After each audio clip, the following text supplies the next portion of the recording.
आप सभी को पावन पवित्र सावन महीने की शुभकामनाएं। भक्तजनों, आप जानते होंगे हमारे महादेव ने स्वयं हमें बताया है शिव महापुराण में, और गुरुजी ने उसका सुंदर व्याख्यान किया है। कुछ ऐसी जड़ जो कि आपका भाग्य बदल सकती है, जिसमें से एक जड़ तो स्वयं महादेव का एक अंश जानी जाती है। इसका प्रयोग अगर आप सावन महीने में कर लेते हैं तो कैसी भी हारी बीमारी, पुत्र प्राप्ति की इच्छा, नौकरी, विवाह, रोग, कर्ज की जो दिक्कत आपको तंग कर रही है उसका निदान होता है, खुशियां परिवार में बनी रहती है। सावन का पावन पवित्र महीना 11 जुलाई से 9 अगस्त 2025 तक है। यह महीना अपने आप में रिमझिम बारिश का है और आपके आसपास ही यह जड़ आपको प्राप्त हो जाएगी। सुंदर जल वृष्टि पूरी सृष्टि कर रही होती है। श्री नारायण 4 महीने की चिर निद्रा में होते हैं। महादेव सृष्टि का संचालन करते हैं और धरती पर भ्रमण करते हैं। मात्र 1 लोटा जल शिवलिंग पर समर्पित कर हर हर महादेव के जयकारे लगाए जाए तो दुनिया की कोई शक्ति ऐसी नहीं है जो भाग्य न बदलती हो। ऐसे में आप सभी को विशेष तौर पर सावन के महीनों में नियम लेना है कि व्रत उपवास ज़्यादा से ज़्यादा करने हैं और हरी सब्जियों का सेवन किसी भी रूप में नहीं करना है। निरंतर प्रभु के ध्यान चिंतन में अपना समय व्यतीत करना है। इस महीने पावन पवित्र विशेष एकादशी, जिसे पुत्रदा एकादशी के नाम से जाना जाता है, वह आती है और तीज का व्रत आता है। सावन के 16 सोमवार, सावन महीने के साधारण सोमवार और मासिक शिवरात्रि, प्रदोष व्रत का अद्भुत वर्णन मिलता है। स्क्रीन पर दिखाया है कब कौन सा दिन है ताकि आपको सरलता रहे। भक्तजनों, आप जानते हैं सब हम शिव भक्त हैं और अपने आराध्य के रूप में महादेव को ही जानते हैं। हार रहे हैं, दुख पा रहे हैं, सावन महीने में इस जड़ का अपने घर के मंदिर में यह प्रयोग करें, फिर देखें कैसे भाग्य बदलता है। लगातार शिव पूजा से संबंधित और सावन से संबंधित वीडियोस चैनल पर आ रही हैं, उन्हें आप देख लेंगे तो आपको खुद ही एहसास हो जाएगा कि महादेव की भक्ति हमें किस स्वरूप में फल देती है। नवग्रहों की दशा सुधारने के लिए महादेव की पूजा, महादेव के समक्ष अपनी बात रखना, जाप करना और महादेव की भक्ति हर स्वरूप में सुख देती है। प्रकृति चारों तरफ से जलवृष्टि कर रही होती है। कुल मिलाकर पूरे ब्रह्मांड में हर हर महादेव, जय शिव शंभु, यही जयकारे सुनाई देते हैं। अपनी तरफ से सभी भक्त भले ही संक्षिप्त पूजा करे या विस्तृत करे, करने का प्रयत्न जरूर करते हैं। ऐसे में आप सभी के जीवन में आप परेशान हैं, हार रहे हैं, दुख पा रहे हैं, साल भर कई उपाय कर लिए परंतु कामना नहीं सिद्ध हो रही है, तो इस सावन महीने में नियम मान लीजिए। सबसे पहले उस जड़ से पहले एक आपको विशेष जानकारी देता हूं, जिसमें गुरुजी कहते हैं सावन महीने के पहले दिन और अंतिम दिन आप कोशिश करें, आप हार रहे हैं, दुख पा रहे हैं, कोशिश तो रोज करें कि आप 108 रोज वस्तु शिवलिंग पर समर्पित करें। 108 हरा मूंग, 108 बेलपत्र, 108 चावल के दाने दिन भर के अनुसार भी आप समर्पित कर सकते हैं, इच्छा आपकी है। अपना इनका एक वर्णन मिलता है, सप्तधान्य के रूप में इन्हें जाना जाता है। 108 की महिमा शास्त्रों में अद्भुत है। तो आप महामृत्युंजय मंत्र का जाप कर 12 ज्योतिर्लिंग का स्मरण कर आप सबसे पहले सोमवार के दिन 108 चावल के दाने अपने घर के मंदिर में नाम मंत्र का ध्यान कर अपनी कामना कहते हुए चावल चढ़ा सकते हैं। मंगलवार के दिन मंगल की से संबंधित जो वस्तु होती है, जो अनाज होता है, जिनका सप्तधान्य से संबंध होता है, वह होता है मंगल से संबंध रखने वाला मसूर की दाल। इसका संबंध लाल रंग की वस्तु से होता है, तो मसूर की दाल आप मंगलवार के दिन समर्पित कर सकते हैं। बुधवार के दिन आप हरे मूंग के 108 दाने शिवलिंग पर चढ़ा सकते हैं। गुरुवार के दिन पीले चने की दाल चढ़ा सकते हैं। शुक्रवार के दिन आप वापस से जो चावल हैं, अक्षत हैं, वह चढ़ा सकते हैं। शनिवार के दिन आप जौ चढ़ा सकते हैं। शुक्रवार के दिन माता लक्ष्मी से संबंधित जौ होते हैं, शुक्रवार के दिन जौ भी शिवलिंग पर चढ़ाने से धन की कमी नहीं होती। शनिवार के दिन काले तिल चढ़ा सकते हैं, जौ चढ़ा सकते हैं। कुल मिलाकर 108 आप लौंग चढ़ा सकते हैं, 108 आप काली मिर्च चढ़ा सकते हैं। और रविवार के दिन मंगलवार से जुड़ी हुई जो अनाज है वह है गेहूं, इससे सूर्य ग्रह की स्थिति मजबूत बनती है। तो कुल मिलाकर दिन भर के अनुसार आपको 108 वस्तु कोई ना कोई शिवलिंग पर चढ़ानी है। इस नियम को बांध लीजिए, कैसी भी कामना हो 1 रुपया खर्च नहीं होना, नवग्रहों की दशा सुधरती ही है। इसके पश्चात गुरु जी कहते हैं 1 लोटा जल एक हाथ में, दूसरा लोटा जल दूसरे हाथ में। इस सावन महीने में नियम बना लीजिए, 2 धार से अपना दोनों हाथों में कांवड़ जल का स्मरण किया, जो 12 ज्योतिर्लिंग का ध्यान किया, ऐसे मन में ध्यान लगाया कि मैं केदारेश्वर में जल चढ़ा रही हूँ, मैं 12 ज्योतिर्लिंग में जल चढ़ा रही हूँ, ऐसी मन में भाव करते हुए मैं कांवड़ जल शिवलिंग पर समर्पित कर रही हूँ।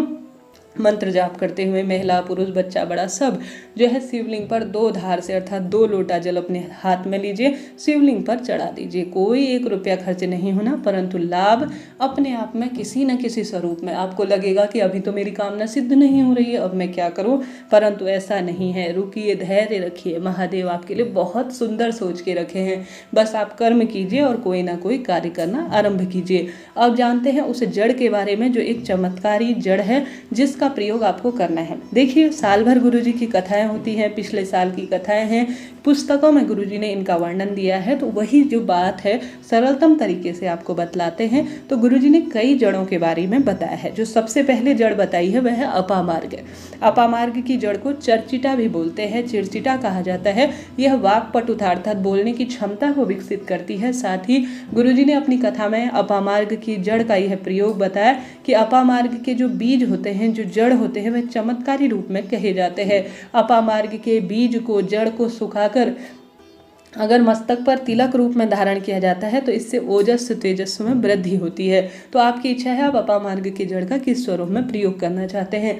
दूसरी जो जड़ है वह है बेलपत्र वृक्ष की जड़। इस जड़ का चमत्कारी वर्णन भाग्य बदल देता है। यकीन मानिए भक्तजनों, आप अपामार्ग की जड़ के साथ साथ अगर जो बेलपत्र वृक्ष की जड़ है उसका प्रयोग कर लेते हैं तो आप किसी न किसी स्वरूप में फल पाएंगे। हरिद्वार की कथा में गुरुजी ने यह बताया था, करीब 2 साल पहले 3 साल पहले जब वहाँ पर उनकी कथा हुई, तो आप बेलपत्र वृक्ष की जड़ इस सावन महीने में लेकर आइए। और आपको ध्यान भी रखना है कि आप सभी को, जैसे सोमवार का दिन है, इस दिन जड़ नहीं लानी, जो है प्रदोष है और आपका उपवास है, शिवरात्रि है, उस दिन नहीं लानी, अन्य दिनों आप ला सकते हैं। तो आप किसी भी दिन जाइए और बेलपत्र वृक्ष की जड़ को उखाड़ कर लाइए, थोड़ा तोड़ कर लाइए। घना कोई वृक्ष होगा पुराना तो उसमें खूब जड़ मिल जाती है, तो उस जड़ को आप लेकर आइए। उसे पीस कर किसी भी चीज़ में, किसी पत्थर पर पीस लीजिए। हरी यह जो है बेलपत्र वृक्ष की जड़ का चंदन बन जाएगा। इससे शिवलिंग का सुंदर श्रृंगार कीजिए। ओम बना सकते हैं, त्रिपुंड बना सकते हैं, इच्छा आपकी है आप किस स्वरूप में बनाना चाहते हैं।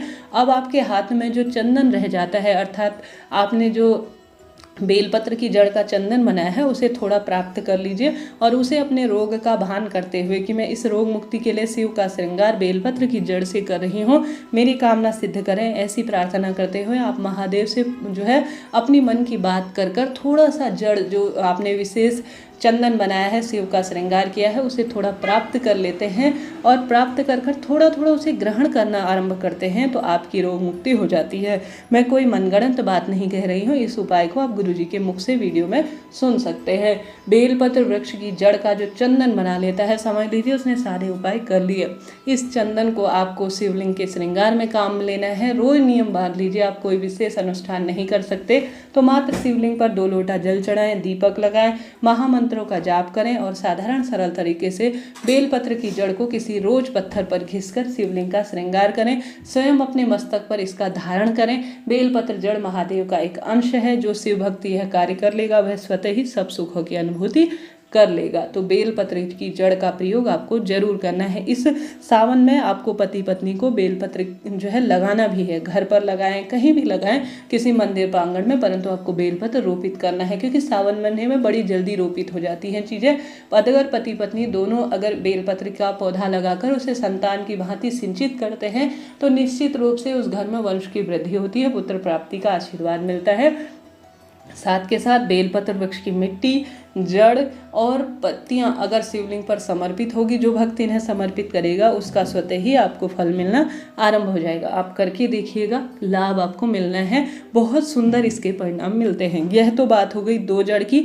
तीसरी जड़ है तुम्रुकेश्वर महादेव के नाम से आंकड़े की जड़। जिस दंपत्ति के संतान नहीं हो रही है उन्हें अन्य दिनों की अपेक्षा सावन महीने में महादेव की भक्ति अधिक से अधिक करनी चाहिए।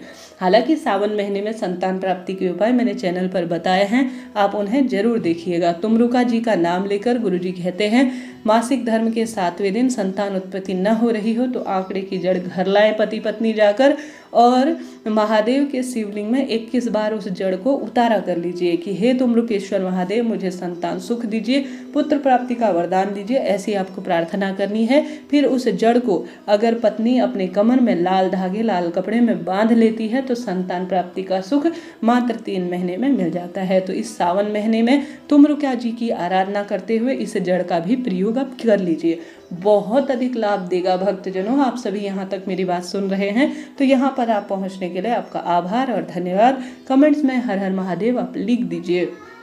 इसके साथ ही भक्तजनों, आप सब जानते होंगे पीपल वृक्ष की जड़, यह साक्षात माँ लक्ष्मी का एक स्वरूप मानी जाती है। इसमें श्री नारायण वास करते हैं, पिपलेश्वर महादेव वास करते हैं और साथ के साथ हमारे श्री नारायण और पितृ देवताओं का, शनि देवता का तो इस वृक्ष में वास माना ही जाता है। पीपल वृक्ष 100 ब्राह्मणों की साक्षी कराता है, ऐसा शास्त्र वर्णन कहता है। तो पीपल वृक्ष की जड़ में आप सभी भक्तजनों को नियमित रूप से इस सावन महीने में दीप दान करना है। संभव हो तो आप शिवलिंग का पूजन पार्थिव शिवलिंग बेलपत्र वृक्ष के नीचे और पीपल वृक्ष की जड़ में जरूर करें। साथ के साथ पीपल वृक्ष की जड़ का एक जो है प्रयोग भी आपको करना है, पिपलेश्वर महादेव की जय कहते हुए। इस सावन महीने के किसी शनिवार, पूर्णिमा, अमावस्या, मासिक शिवरात्रि, प्रदोष या सोमवार के दिन जब भी आपको समय मिले जड़ लेकर आए, या आप जो है महादेव के निमित्त जो है छाल भी ला सकते हैं पीपल वृक्ष की, उसे किसी पत्थर पर आप घिसे और इसका चंदन भी पिपलेश्वर महादेव की जय कहते हुए शिवलिंग पर आप श्रृंगारित करते हैं तो हारी बीमारी आपकी दूर होती है, विवाह के अवसर बनते हैं, पुत्र प्राप्ति का वरदान मिलता है, बुद्धि अपने आप ही प्रखर हो जाती है। तो इस सावन महीने में आप इन जड़ों का कोई ना कोई किसी न किसी स्वरूप में 1 महीने का आपके पास समय है, प्रयोग कीजिए। यकीन मानिए आपकी सारी परेशानी दूर होगी, आपको पूरे 12 ज्योतिर्लिंग के पूजन का अपने आप ही फल मिल जाएगा। देखिए, मंदिर छोटा हो, बड़ा हो या हर स्वरूप में हो, आपको किसी न किसी तरह से तो वह लाभ देता ही है। हमारे शास्त्रों में, हमारे वनस्पति शास्त्र में इन दिव्य जड़ों का ऐसा वर्णन मिलता है कि चमत्कार अपने आप हो जाता है। करके देखिएगा, किसी न किसी स्वरूप में आपको लग रहा है मैं कितने उपाय बताऊं, कैसे करूं इनको, परंतु ऐसा नहीं है। सावन आ गया है, आपको इन दिव्य प्रयोग को जरूर करना है।